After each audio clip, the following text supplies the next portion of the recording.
McDonald's has a very special place in my heart. Back when I was in my pre-teens, they had just opened a restaurant in Crossroads Mall in Worli, which was our go-to place to celebrate after every unit test examinations. Our parents would give each of us about 100 rupees and we would head straight to McDonald's because we could pack in a lot in that sum. And 30 years after it launched in India, not much has changed. It's still as much value for money as it was yesterday.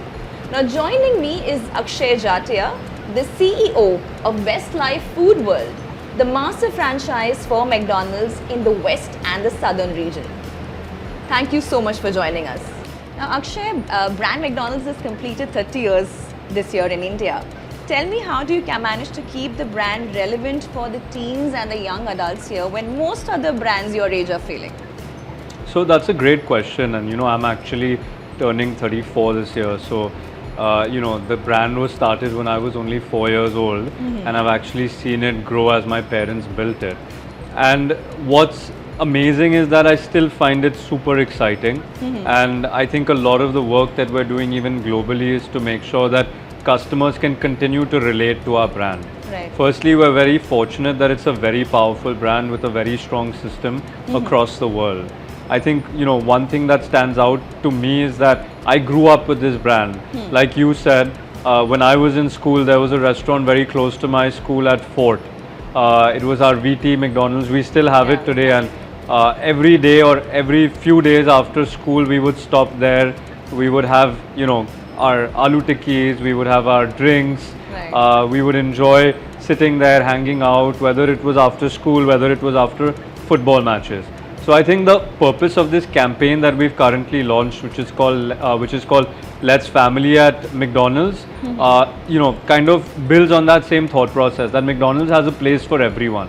So even today's youth, their hangout occasions might be slightly different, but McDonald's still stands for that place where they can come, they can be themselves, they can bring any family of theirs, whether it's their school family like I did when I was younger, their work family, their gaming family. Now, McDonald's, according to me, is a fantastic case study of how a global brand has managed to customize itself to meet the Indian taste.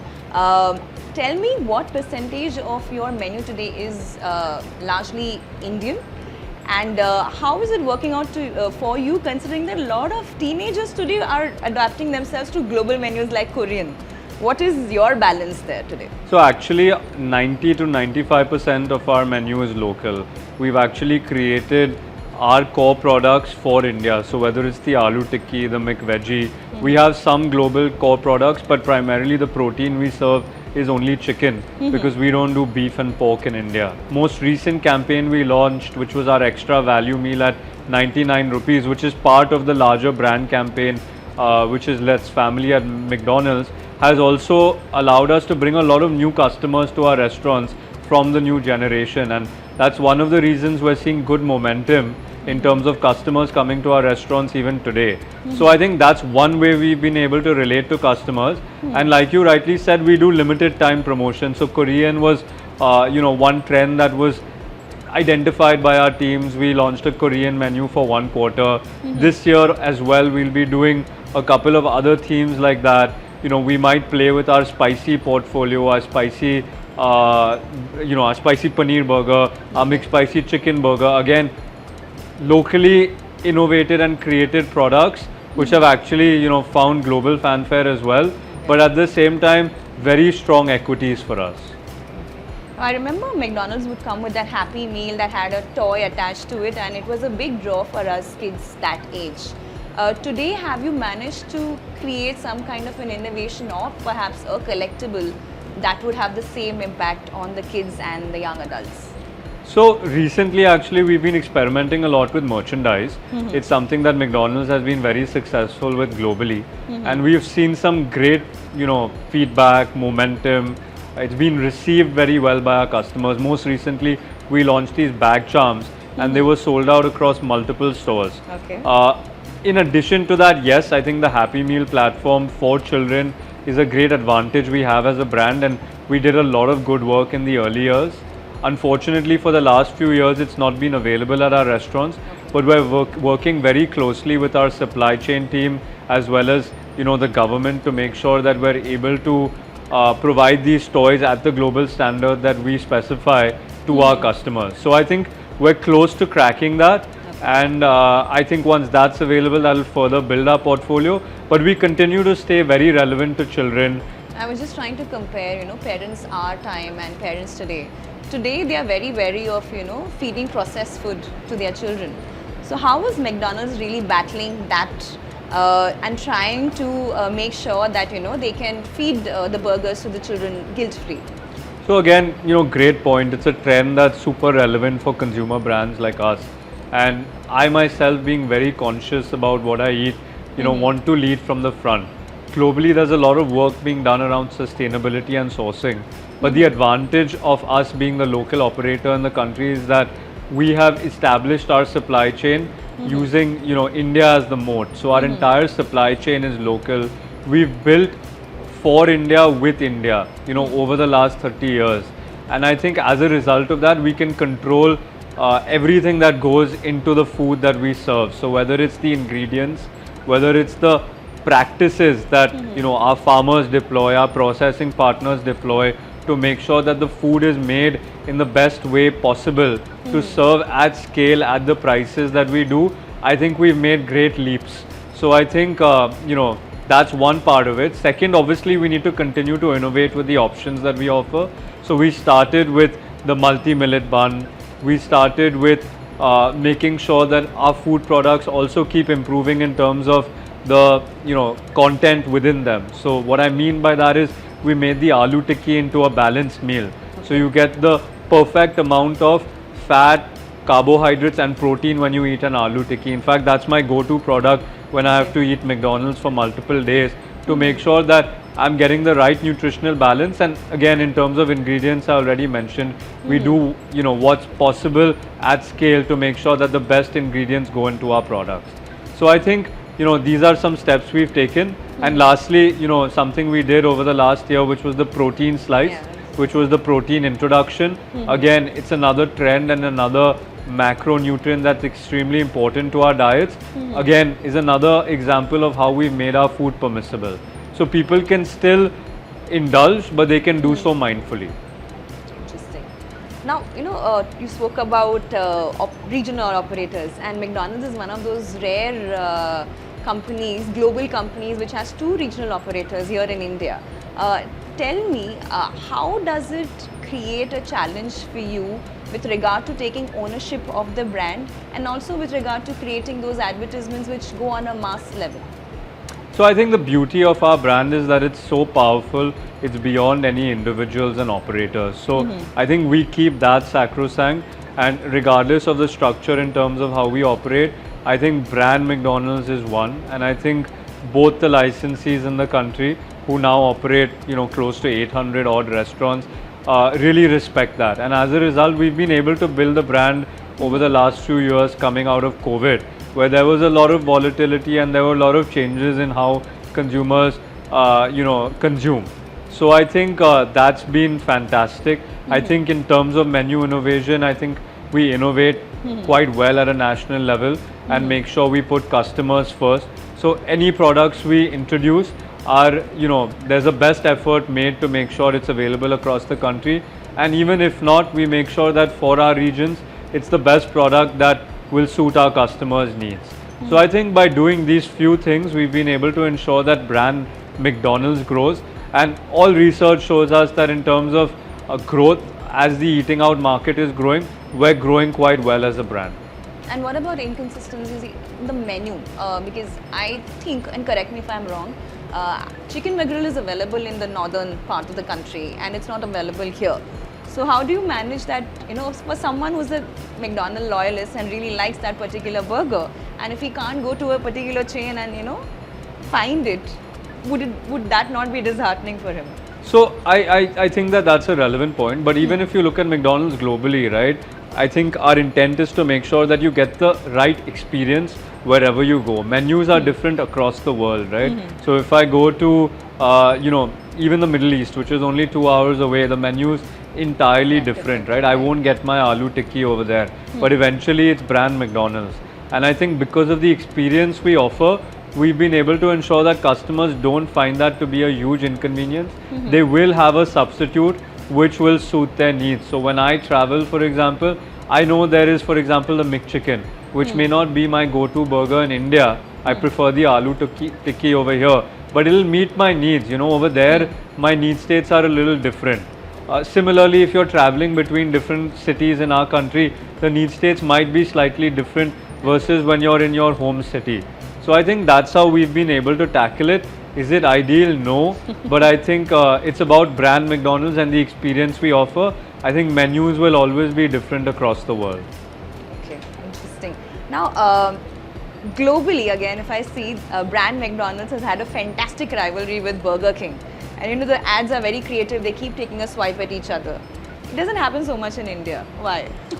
Again, I think, you know, the QSR market here is evolving, it's growing. The customer is also young.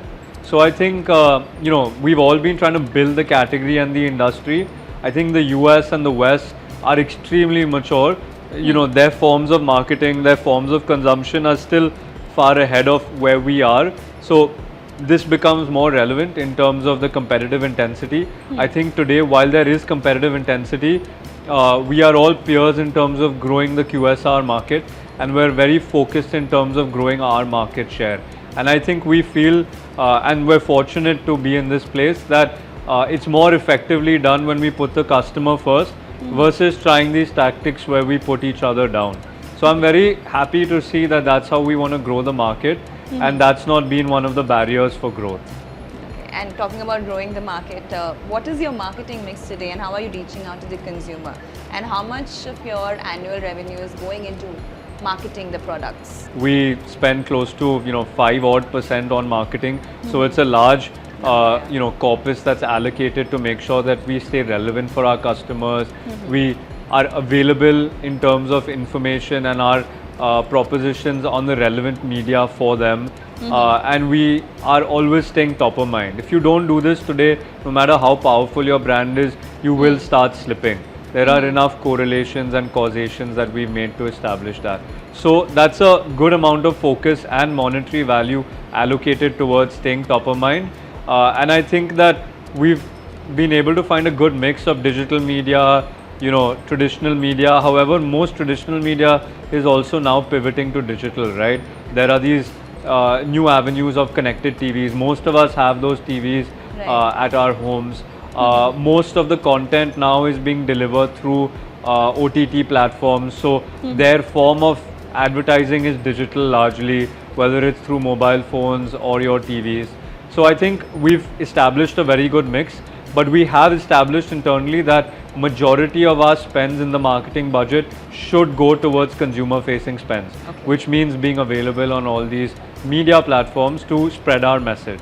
So I think that's been a fantastic efficiency that we've maintained internally, and that's allowed us even over this last year where volatility has been high to stay top of mind, and that's one of the reasons why we're very confident about the momentum that we're seeing now.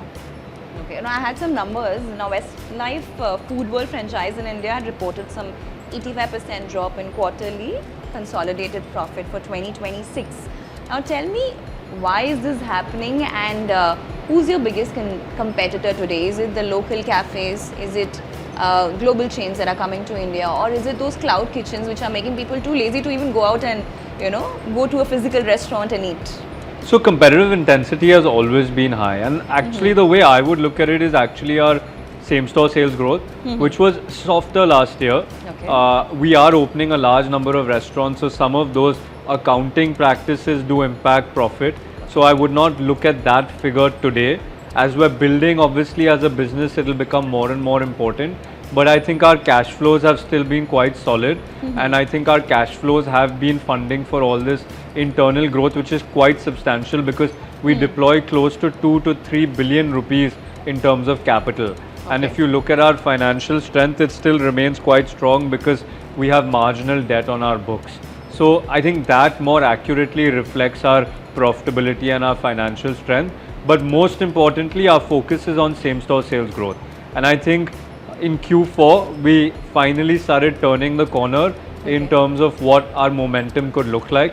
and we are seeing that momentum continue into this financial year, and we're quite confident of delivering a pretty solid performance in the year to come. So that's how I look at it today, because to me now it's about the future. Having taken over the business, roughly a year ago, I think we've been able to establish a good leadership setup, a good working mechanism, between myself and my team.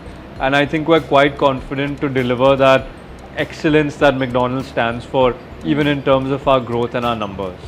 Yeah, just one last question, Akshay. I remember from my pre-teens, a chicken McGrill would cost about 25 rupees. A McSwirl would cost about 13. Now 20 years later, it hasn't, a McSwirl still costs not more than 50, 60 is that range.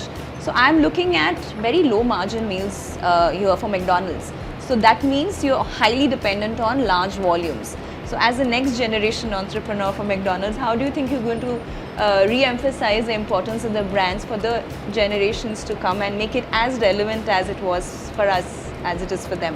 So I think, you covered it correctly, right? It's about volumes, it's about bringing customers to our restaurant, experiencing our offerings, and getting them to come back regularly. So I think that's the main focus right now. Relatability is through everything that we do for top of mind creation, brand promotion, like our most recent campaign, which we're very excited about in our 30th year, Let's Family at McDonald's. I think that brand advertising is fantastic, and we're very proud of what we've produced. And I think these type of initiatives will continue building the relevance. But eventually it's about getting customers to love our brand, to come more often, more new customers to come in, the growth that we're seeing in terms of our, new generation now eating out more often. So I think that that's our prime focus. And I think that as we continue to grow volumes, profitability will continue to improve, because that's the beauty of our business model. And for me as a next generational entrepreneur, that's extremely important. It's about profitable growth. It's not just about growing top line. So I think, that's what I would leave it at. First and most important work is growing the brand and growing the business. And then second is making sure that all the results that we aspire for also get delivered in terms of our numbers. I hope you continue to grow the business and McDonald's continues to be that brand that everybody loves for many, many more decades.